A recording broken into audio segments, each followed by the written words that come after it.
I'm back. Well, what do you expect? I ain't gone belly up yet. Anyway, here I am with this fantastic, and I'll call it that, I'll tell you why a bit later, this JCM 2000, or sometimes they call it a TSL 100 as it says down here, if you can see all that, I don't know. Well, hey, what the hell am I doing with a thing like this? I thought these were all relegated to the dustbin. I mean, I've seen them on eBay for as low as sort of $350 or £220 or something like that. I mean, that's cheap, if ever there was something cheap. That's as cheap as it gets. Well, hey, Tony, you pulled it out of the cab. Well, you're right, I have. And the reason I'm making this particular video is really because I bought this as a second-hand amp, as I said, just a couple of weeks ago for literally a couple of £100 or maybe a bit more. And I took a look at it, and you know, it's a bit road worn as this cab. It's got little dents and nicks, and you know, pretty much like your amp may have. And after a while, they start looking a bit dog rough, really. And I like my gear to look good, don't you? Don't you like yours to look nice instead of this beaten up, sort of unloved piece of equipment? Well, I like to look after it. That's all. I like it to look pristine, man. And if you're like me, I'm going to be able to help you.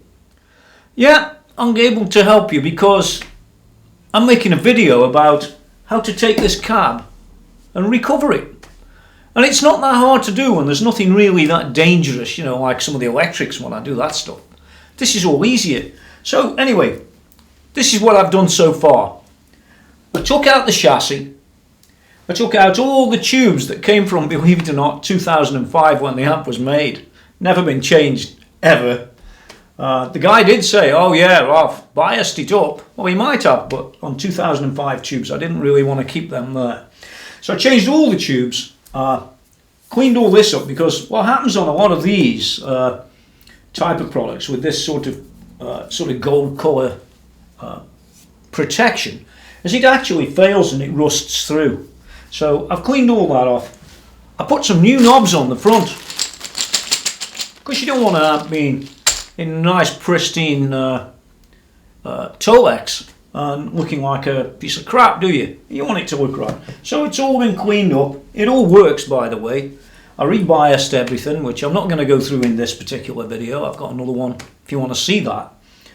And we're going to move to this. So let me move this out the way and let's get this at the forefront and show you exactly what we're going to do and with what. It's all good. There you go, that's better. We got rid of all the guts. Yeah, well, most of it. Here's the cab, and it's just exactly as I described it. Now, what am I going to do with it? Well, I've got this material. By the way, I'm going to be changing the handles, the corners, the air vents at the top, all this black mush. I'm going to be taking this grill off the front as well and putting something else in there and replacing this around here. And it's all going to be nice. Now, I'm not sure how much of the red you can see, but that's going to be the colour of the amp. I can see it now. Nice white Marshall logo on a red background. And I've got some new bits of this plastic. So that's going to go white too, as opposed to the dirty cream it's gone. I'm going to get rid of all that vinyl, put this on, and what I need is some glue. Now, listen, when you go on the internet and you go and investigate how all this stuff's done, you'll find that every single person on the internet has their own idea about which glue and what glue and is it good or is it bad. Well, most of the glues I've tried over the years would sum it up as being, on average, to bad. It either lifts later on, or it bubbles, or it this, or it that, or it... Honestly, I've been down it a lot of times. But anyway, I decided I'd had enough of all that. So I bought Tube Amp Doctor glue. They make the glue. Or at least they sell it. And it says here, Kleber for Tolex untweed Bungens material. And something like that. You Germans will know.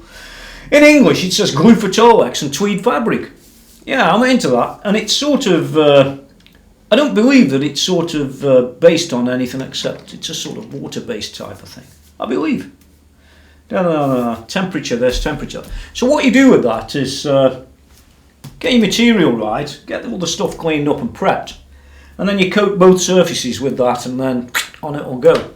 Now, it's all going to be very nice when you get, as I said, you get the handles changed, you get nice new gold on here and a nice gold piece in there called the chassis. It's all going to look really, really nice. And it will make your amp just that bit special. Now, I have seen Marshall, in fact, on the back of this month's Guitarist magazine, in fact, it was inside as well, where they've got this custom shop and you can order your amp with anything of anything. You know, you can have this with that and that with the other, so to speak. That's all a good idea, but it does cost a lot of money to do that. So maybe if you get the right Tolex, which this is Marshall Red Tolex, or Levant they call it, I think. Levant, yeah, not elephant. Basically, when you do your job, assuming you follow my instructions, it's all going to come out very, very nice. And just mark my words, it will. I've even got a new backplate because the backplate was stained, and Marshall sold me one of them. They don't give me anything, so I have to go and buy everything. But it's all going to be good and definitely worth the effort. So you can bring your amp up to being something that looks really unique for you. It doesn't have to be red, it can be any colour it wants, can't it? White, blue, green, yellow, you name it, it's out there. So anyway, what I'm going to do now is I'm going to whip this front off because there's some screws at the back, and we're going to take all these corners off and the handles and all the rest of the rubbish, ready to get this this old vinyl off, and I'll show you an easy way how you can get that off. So, are you ready?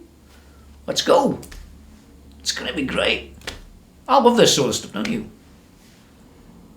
No? Well, you shouldn't be here. Well, here I am. I've taken the front off, taken the vents out, taken the feet off. Basically, it's ready to get these corners off. But they look a bit of a job to do. I don't know. All the rest was just a couple of screws or clip this or so on and so forth. So I'm going to take a look at this now, and then eventually I'll show you, well, just a moment to you, but eventually to me, I'll be able to show you how to get these out the easy way, or the easiest way I know. I don't think there is an easy way. They're meant to go in and stay in forever. But we shall see. So hold on, let me go and experiment, and when we've got to the bottom of that, I'll be back. Oh, here we go. This is how simple it is. I started this one. I took basically a chisel, wood chisel, put it underneath, like so, and you just, okay, at the right angle, so we'll just pull it like that. Now, that's very, very simple to do, but not without a wood chisel. So you need to do that. You need to make sure you don't damage these areas too, because remember, you've got to put new vinyl over the carcass, for want of a better word. Okay, well, you can see I'm on the last corner actually. Well, you can't see, but I am on the last corner. I just wanted to show you how we whiz this one out. I've taken the ones out on the side there, but the other three are still in. It's not really that difficult. See, it's lifting.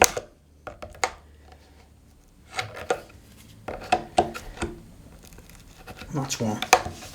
Get under the other one, and you'll have a very similar result. They just pull out, just like that.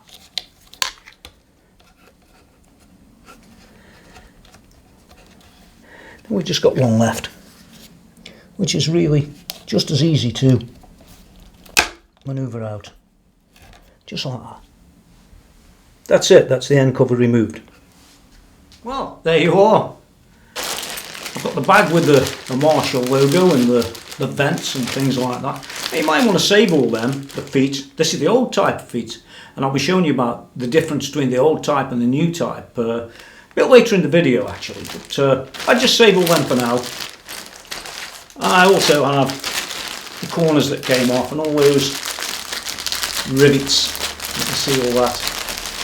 That's basically scrap. So let's get that over there. Well, there we have it. That's the first section of this video, and this is now ready to get the old stuff off, ready to get the new stuff on. There's a couple of little things we've got to do, but not much. Now on these amps you have like a shielding underneath. This is the bottom, in case you didn't know. And the vinyl is actually put on first, and then the shielding is just tacked on afterwards. It's like a very thin aluminium sort of plate. Now the thing is, if you're going to try and lift this off, that's not going to be too easy, because these rivets are well in there, and I guess you haven't got the rivet gun and the rest to do it with later. So what we're going to do it the easy way. We're just going to cut around the edge of that plate regarding the vinyl, and pull the vinyl back and leave everything as it was there, so to speak. Not a problem. We'll just cut it along directly to the edge and round the edges when we fit the new vinyl, and that'll be all hunky-dory. You can see that it's starting to come off pretty easy without anything. And by the time I've cut around there and we've got around the sides pulled off, we move on to phase 2, which is this, well, I'll tell you, we use a heat gun, and what you do is warm up this surface, and it's all going to pull off very nicely, which will make a sort of template. Now, that's a good idea. This vinyl is 139 centimetres. I think they said it was 137 centimetres wide, so that's 1.37 metres. The point is, if you go this way on the width, it's not enough to go around the amp, so you have to buy the length. The problem is, 1.39 metres, it costs a fair bit of money. Let's peel all these bits of vinyl back off the edges, and then get the heat gun and get all the crap off. This should be fun. Now then, what have we got? Well, I've pulled the front off and the back off, all the way around. All pretty simple. I cut around the aluminium plate where we said, and you'll notice on this particular TSL, this Marshall 100, TSL 100 should I say, that there is always a join. There'll be a join on yours too. Now whether you've got something like a 1987X or a Plexi or whatever it is, some of the vinyls are going to be really difficult to get off. I don't need to do it on this one as it happens, so I'm not even going to get all the palaver and rubbish out to do it. I'm just going to carry on and do this as I should. What you normally do on the amps that it's really difficult to get off, what I do is I take a heat gun and I heat the whole thing, the whole section up, and then just peel it back. Now on this amp, this seems to be much easier to remove. This is a 2005 amplifier, so it's 10 years old. It's that elephant type of Tolex, and I'm using Levant, which is a nicer, smoother type of Levant, but of Tolex. We'll call it Tolex. It's the same thing, I guess. Anyway, I'm going to peel this off now. It's all so simple to do. You can see yourself. You've got a bit of wood. You just got to watch that. And snip it as you do. Get these bits off. You don't want the wood lifting, because you've got to fill that in if it does. And that's the trick. Fill it in if it does. Don't just leave the hole. So I'm going to take this off now, and then we'll have a look afterwards. It's no big deal. You've seen people pull vinyl off before, hopefully. And if you haven't, well, have a go. You'll see it's easy yourself. So hold on, let me go and do it. Well, there you go. That wasn't too bad, was it?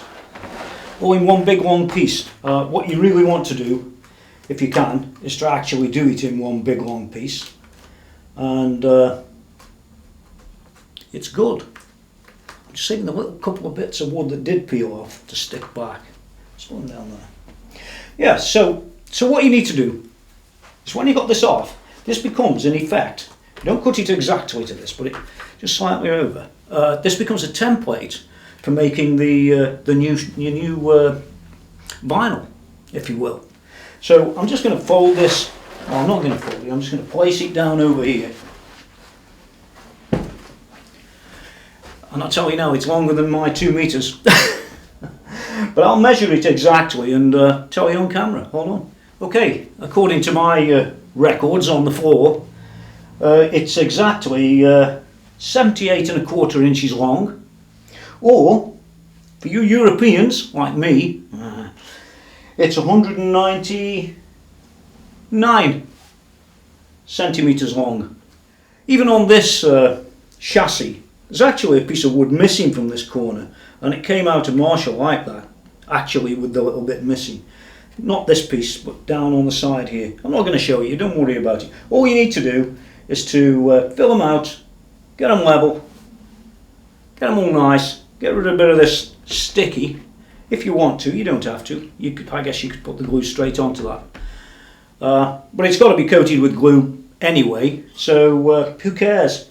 I'll probably not worry too much about the glue, and I'll just fill the bits out accordingly. So I'm going to go and do that now, and I'll be using regular either wood filler or something like that, you know, that sort of thing. It's no big deal. 10 minutes work, let it dry, and I'll be back. I'm back. Well, I got the vinyl out, and those measurements I did give you before were correct for this head and its length.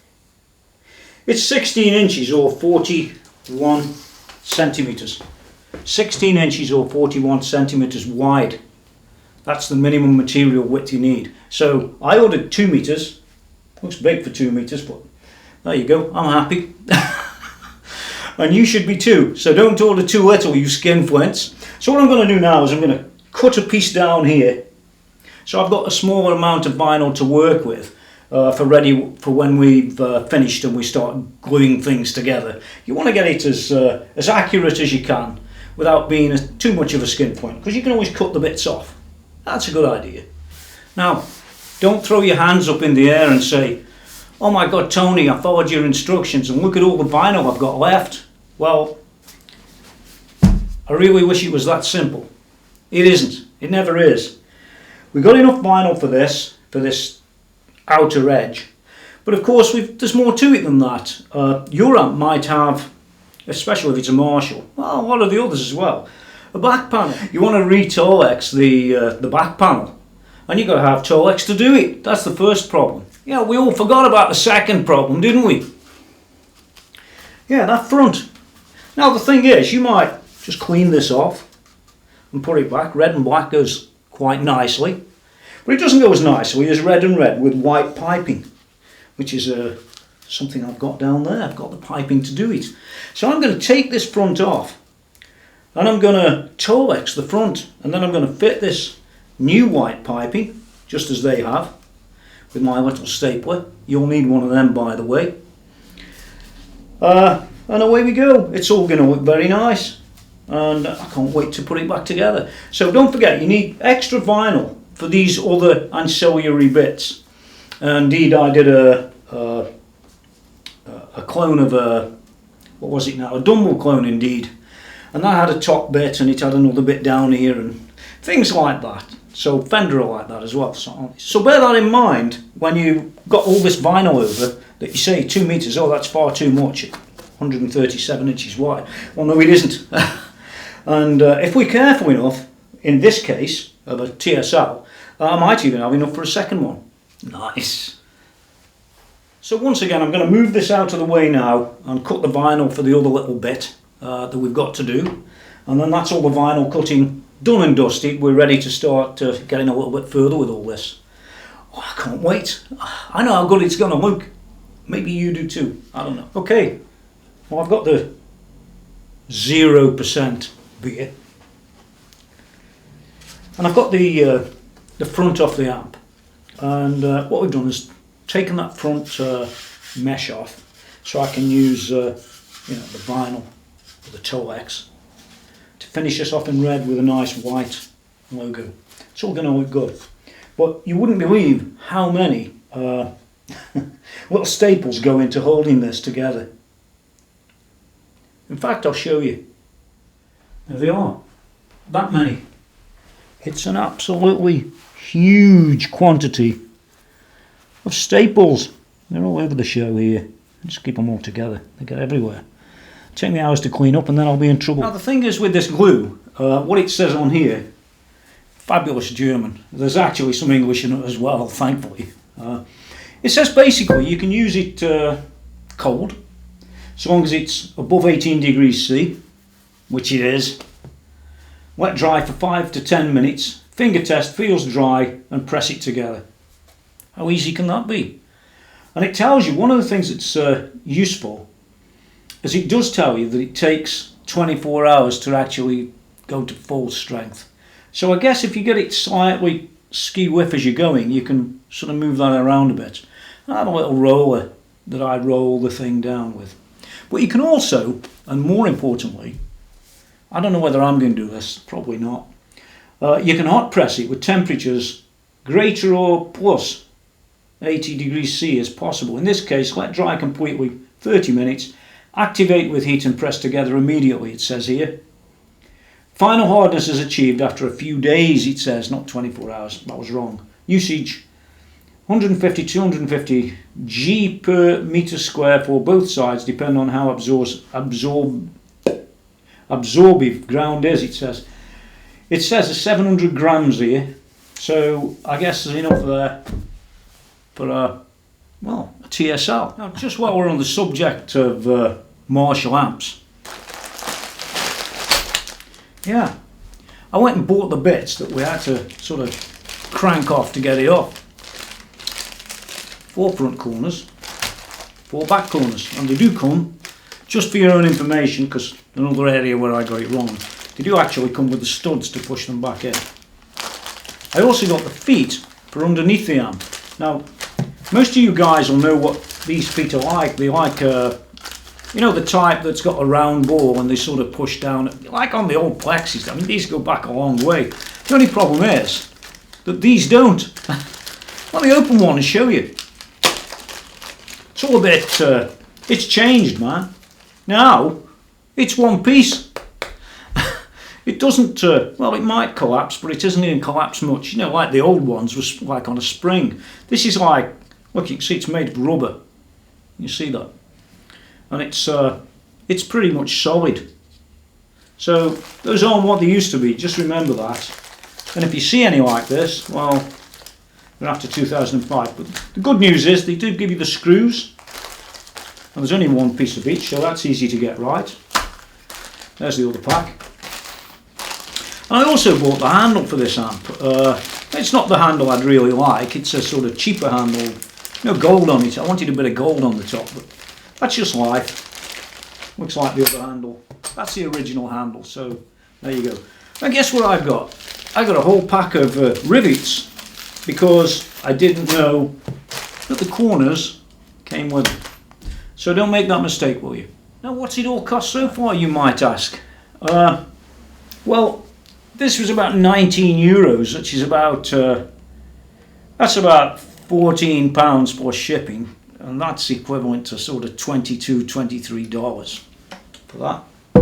These other bits here, with a back plate and 2 extruders, all over there, complete. It was about, actually I had some knobs for the front of the amp as well. I think I spoke about those before. So about £50 in spares. And the vinyl or Tolex itself cost about, that was about £40 or $60. I could have bought it from America. You guys in America don't know how lucky you are. But in America I'd have paid more in shipping than the Tolex was. So I opted to buy it from Tube Amp Doctor in Germany, because I do know that it's, you know, the real deal stuff, and that's not so easy to get anymore. Well, it hasn't been for a while, indeed. If you go and ask Marshall for some of that stuff, they want your serial number and probably a few pictures as to why. Okay, so I'm going to move all this junk away now, and we can get back to doing the amp. That should be a good idea, yeah. It won't be long now, actually, because once we've got these bits and pieces out of the way, wow, we'll have it looking ship-shape in no time, and so will you. And that's cool, because you're saving yourself probably a fortune. Now, these have both had a coat, and it's ready to fit, actually, so I'm going to get on with it and just edit the tape as we go, if you don't mind. It has to be done quick, but you can see it's basically touch dry. That's how you need it to start. And I marked mine out so I know where I'm going. So let's go at it.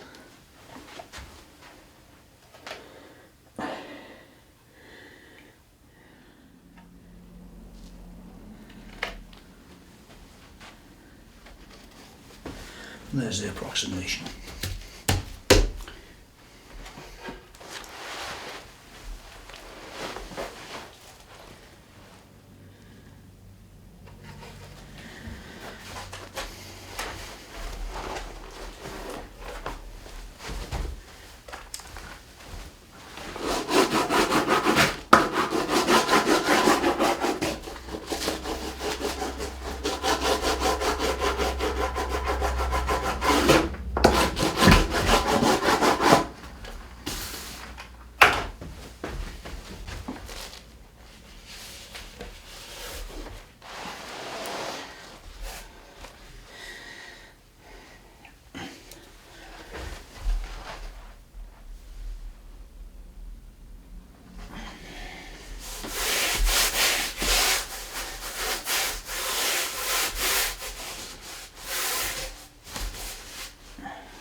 don't worry too much about the corners, because the fact is we've got those covers that fit over them anyway.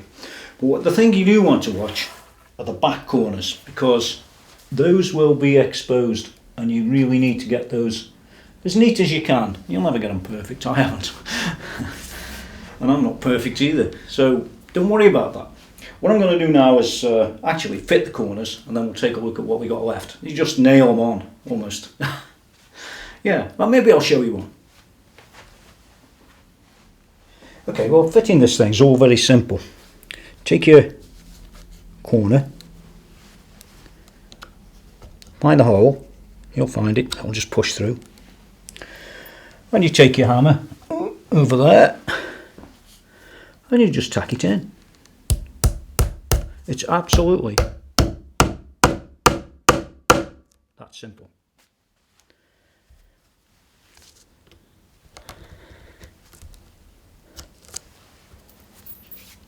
Let's take the next one.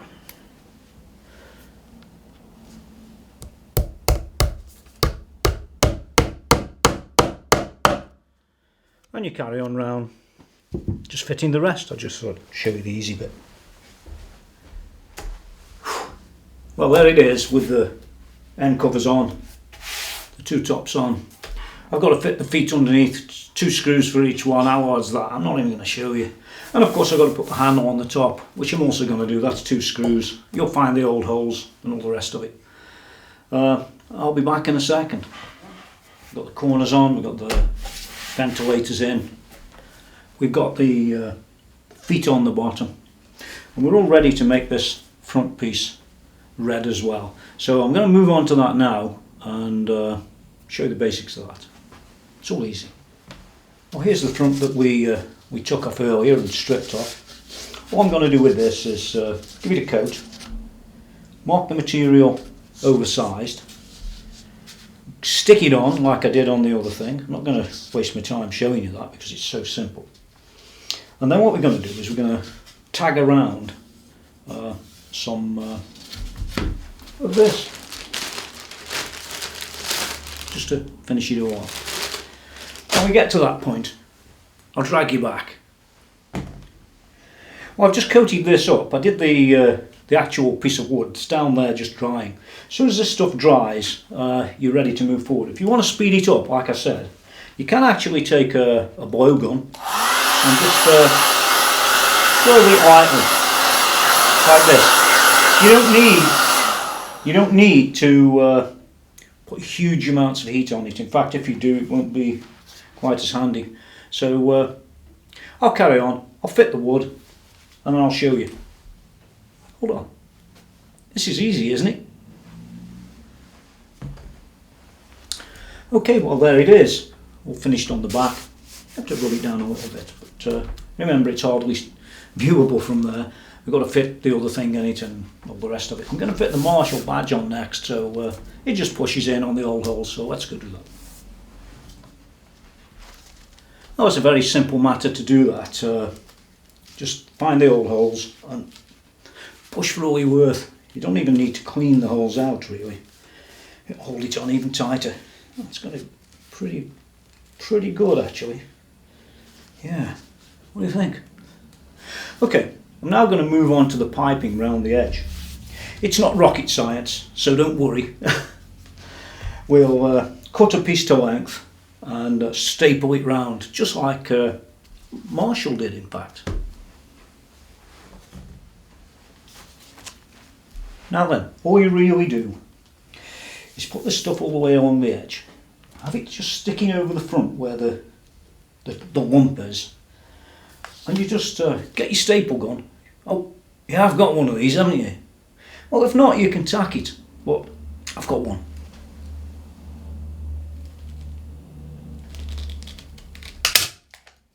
And you just staple it in place all the way along.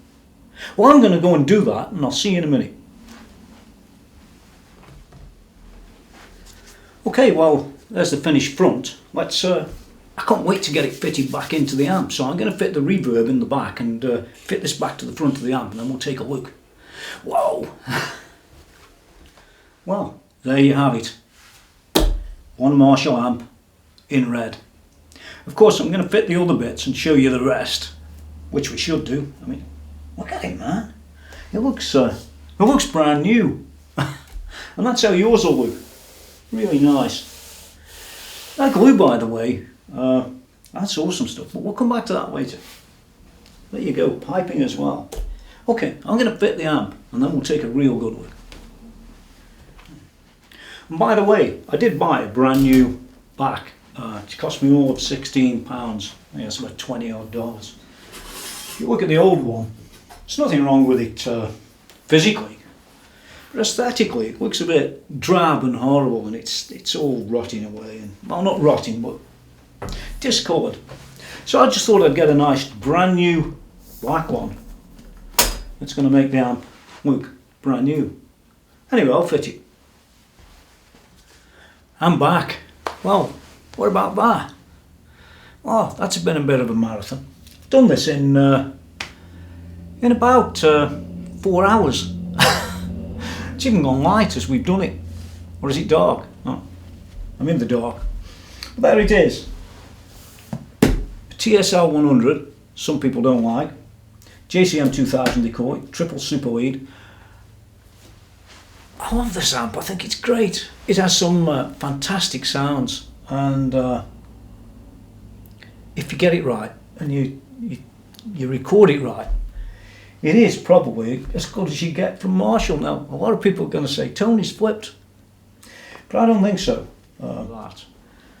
So it's about £100 to actually get yours looking like this. But the thing is, when you've done it, it's like brand new. It just looks just absolutely brand new. And of course, the sound isn't going to go and change anytime tomorrow. So it even fits perfect. I mean, these things it's just awesome. And they cover up. They cover up where you'll get this wrong on the corners. And no doubt you will, unless you've had a lot of practice, like on the old 1987X thing. Or the really old Plexis. So in some ways these little corners are a great enhancement, and you can actually, you know, no matter what anybody says, you can put a little bit of a patch on it. Even I've done it, and do I care? Nah, it just looks great. You wouldn't know, would you? Or would you? Well, I sincerely hope that this video has given you the thinking of you know, going and doing your old tatty amp up a bit. You could have it in white or blue, or you could even mix the colours. You know, you could have a colour here and a colour here, and paint that black, or all sorts of things that you might want to do. I don't know. I like it like this. I didn't like it so much before. It cost me $250 plus 100, so for £350, that's $490, give or take. You can have one looking like this. Yeah, it's all good. Anyway, there's not much left to say. Don't forget to go to the website, TonyMckenzie.com. That's www.TonyMckenzie.com. And I've got this thing called a YouTube channel, www.youtube.com/TonyMckenzie.com, no dot. And that really sums up this, because there's nothing to listen to, is there? It's just a finished result. I'll show you around the back just before we go. Hold on, it looks just brand new. Looks still got its serial on, dated 2005. 2005, 10 years old, and would you know? No, of course you wouldn't. So that sums it up. How to turn your amp into a brand new one without buying a brand new one. See you next time, guys. I hope this one was interesting. I really enjoyed doing this particular one.